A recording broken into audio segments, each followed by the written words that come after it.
Questions? Raise your hand, shout them out. What led you to choose to become Nellie Bly? When I started reading about Nellie, first I loved her because she was an actress. That she donned these personas, and she was told stories ever since she was a little girl. And in my house, we were great storytellers. And but then, when I read about the Black Ellis Island story, I said, "Oh, that's really interesting," because I have a special needs sibling who was also institutionalized. And he was institutionalized at the Rhode Island Institute of Mental Health. And when I went and I started reading more about the Rhode Island Institute of Mental Health, I found that the basic plans for that institution, up and away from others, was based on the asylums of Black Ellis Island. So I didn't pick her, she picked me. Others? Yes. So when you were handing down the ironclad factories, were you the CEO of the public factory? Yes, I was the... Could you repeat that question? I'm sorry. I didn't hear that question. He said, was I the CEO?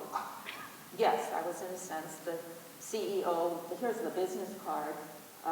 The personal manager of the ironclad factories, the largest of their kind, are owned exclusively by Nellie Bly.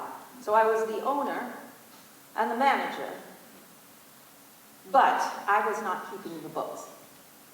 There was another gentleman keeping the books, and he didn't keep them well. And his name was Mr. Gilman. And unfortunately, Nellie had great affection for Mr. Gilman. And he embezzled a great deal of money to the factory. Ironclad goes bankrupt in 1913.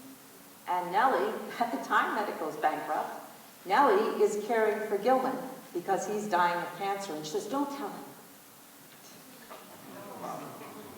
So she had a big heart, but sometimes did not always think with her head. Oh, yes, Marcia. Hi, Marcia. Hi, Ann. Ann, could you tell us a little more about the solo show, about your brother, Pop? Well, it's a success story because when my brother, when my mother found out that my brother was mentally ill, he was what they used to classify as a size 7. These people cannot tolerate change. They jump out of cars. They're very violent. I mean, woohoo! And so it was very hard for my family. But through persistence on my father's part and my mother's part, he is now in a behavioral group home. And he has a wonderful life. And I'm very, very proud of that. So the story is, blessed be the dysfunction that binds. And it's a story of the journey from diagnosis to success. And so I get the pleasure of playing 20 characters and people that I love in the story. Thank you. Yes, over here, yes. What amount of research goes into such a long and in-detailed script? Well, we're really blessed because there's an incredible writer in our midst, and her name is Brooke Krieger. And if you read one biography on Nellie Bly, you must read that one. And her research was relentless, and I'd be remiss to say that I did all of this. We're also lucky that Nellie was an incredible, ubiquitous writer. We have all her articles from the New York World. We have all her exposés. This afternoon, we were talking about dating, love, and marriage, wanted a few husbands. We have that full exposé. And we can actually speak her words up here. So, in answer to your question, a long time, because I think you're trying to absorb a woman with an enormous life.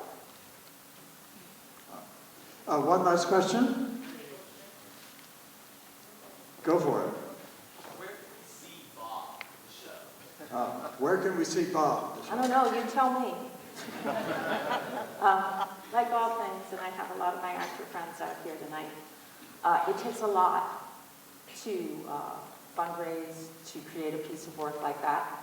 My husband's sitting here, and we were lucky enough to raise enough money. Our friends helped us and supported us, and we did an off-Broadway run.